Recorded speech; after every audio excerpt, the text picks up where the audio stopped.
quick 4th of July walkthrough video. Got 3 Squid Games, new for this year, Mount Westmore. Got some leftover 6-inch Cocos from New Year's. Picked these up from Red Apple. Highly recommend those. Got a full case of the 5-inch color.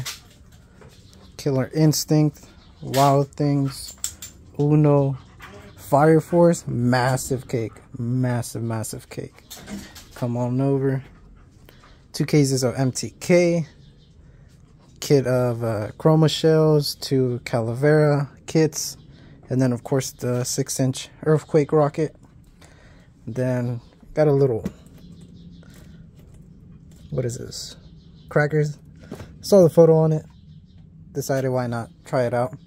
The bottom 2 are Master Party. That's show in a box number 1. First place. 2 Master Knights. This right here is a mix of some 3-inch tails from New Year's. And underneath that there's some 5-inch Salute Cocos. And then went ahead and picked up another case of 6-inch Cocos with tails.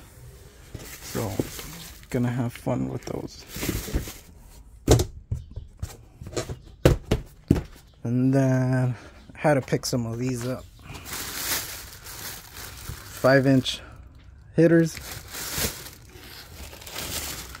4-inch. And yeah, that's where we're at so far. Hopefully I could get my hands on those. Trying to get 2 of those before 4th of July, but whatever comes.